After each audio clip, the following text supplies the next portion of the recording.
जय श्री राम। सत हनुमान। हौसला रखो, सब ठीक हो जाएगा।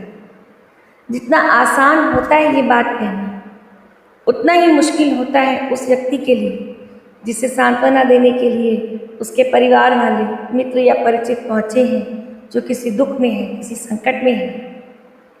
सब जानते हैं कि इन शब्दों का उस पर कोई असर नहीं हो रहा, ये शब्द उस पर बेअसर है। फिर भी हर आने वाला व्यक्ति उसे बार बार याद दिलाता है, हौसला रखो, सब ठीक हो जाएगा। हौसला रखो, सब ठीक हो जाएगा। लेकिन सब ठीक होना कब शुरू होता है? तब जब हम खुद अपने आप से कहते हैं, हौसला रखो, सब ठीक हो जाएगा।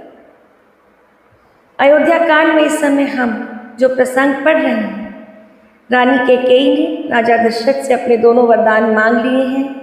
भरत को राज्य और राम को वनवास भेजने की बात रानी कैकेयी महाराज दशरथ से कह चुकी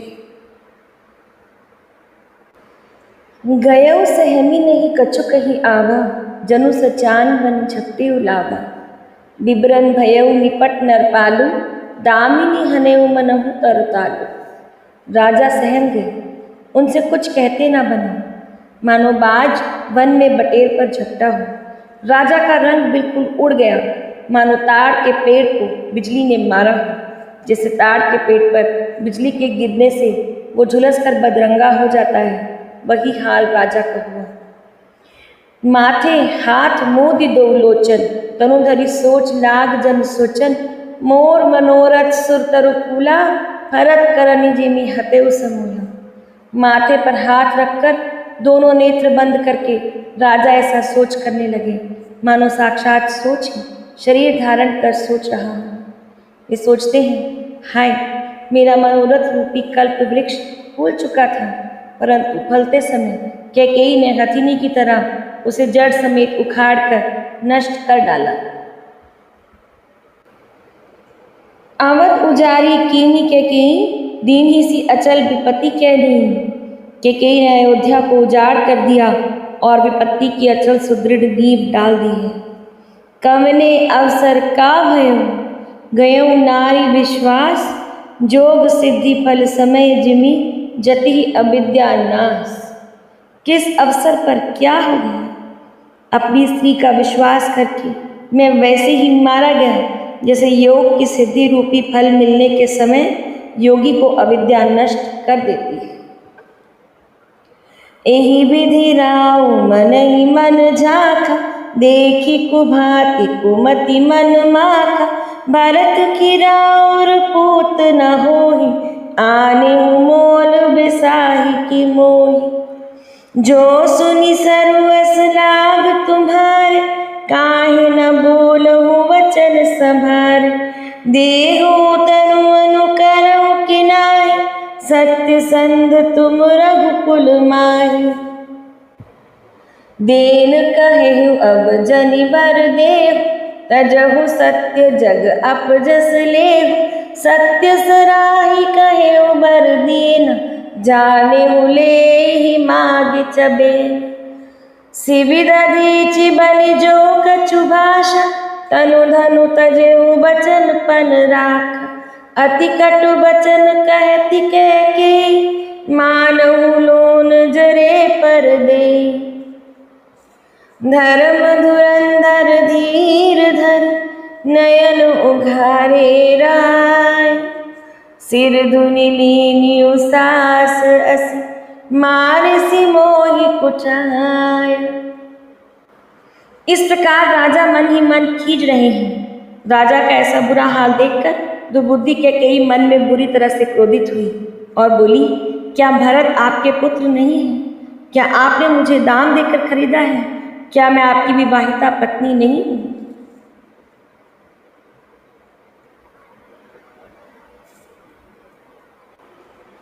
महाराज दशरथ के लिए जितनी नियति कठोर, उससे अधिक कठोर कैकेयी कहती हैं, क्या आप मुझे खरीद कर लाए हैं जो मेरा वचन सुनते ही आपको बाणों सा लगा? आप सोच समझ कर बात क्यों नहीं कहते? उत्तर दीजिए, हाँ कीजिए, नहीं तो ना ही कह दीजिए। आप रघुवंश में सत्य प्रतिज्ञा वाले प्रसिद्ध हैं। आपने ही वर देने को कहा था, अब भले ही ना दीजिए। सत्य को छोड़ दीजिए और जगत में अपयश लीजिए। सत्य की बड़ी सराहना करके वर देने को कहा था। समझा था कि ये कैकेयी कोई चना चबेना ही मांग लेगी। राजा शिबी, दधीची और बलि ने जो कुछ कहा, शरीर और धन त्याग कर दी, उन्होंने अपने वचन की प्रतिज्ञा को निभाया। कैकेयी बहुत ही कड़वे वचन कह रही है, मानो जले पर नमक छिड़क रही है। धर्म की धुरी को धारण करने वाले राजा दशरथ ने धीरज धरकर नेत्र खोले और सिर धुनकर तथा लंबी सांस लेकर इस प्रकार कहा कि इसने मुझे बड़ा कठोर मारा, ऐसी कठिन परिस्थिति उत्पन्न कर दी जिससे बच निकलना कठिन हो गया है। आगे दीख जरत रिस भारी, मनहु रोष तरवारी उघार, मोटी कुबुद्धि धार निठुराई, धरी कुबरी सान बनाई।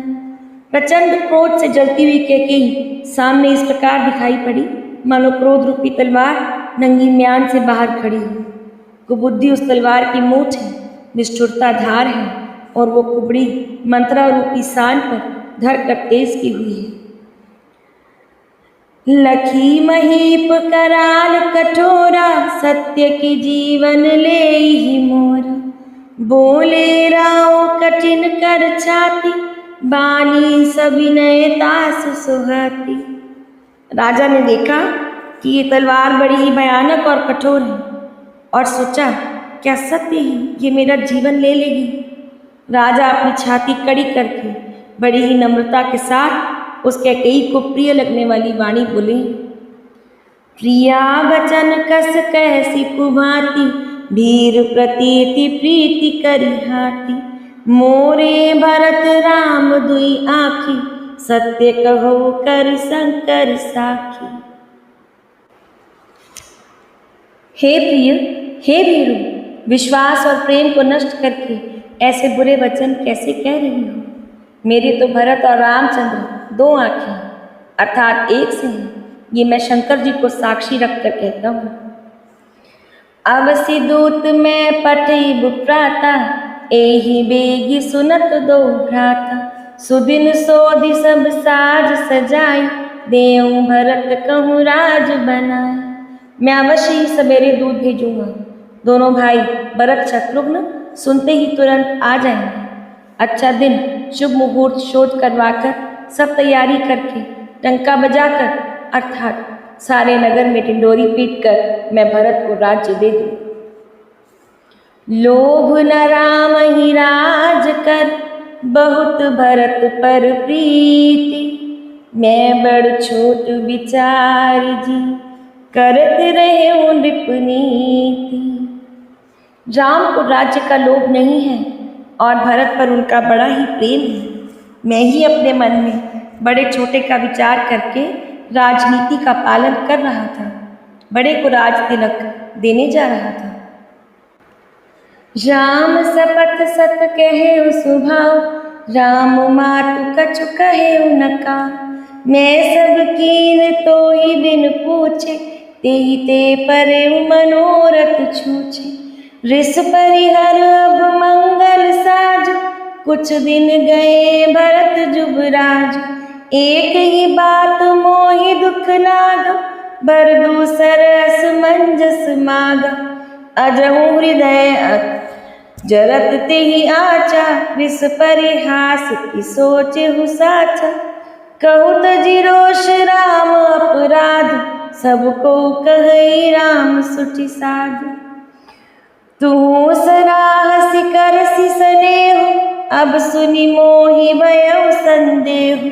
जासु स्वभाव अरहि अनुकूला, सो किमि करहि मातु प्रतिकूला। प्रिया हास रिस परिहरहि, माग विचार विवेक। जेहि देखो अब नयन भर, भरत राज अभिषेक। नारायण को पुत्र रूप में आने का वरदान देने पर विवश कर देने वाला राजा वाला तपस्वी अपनी पत्नी के चरणों में गिड़गिड़ा रहा है। नारायण की लीला समझना हमारे वश में था। जय श्री राम।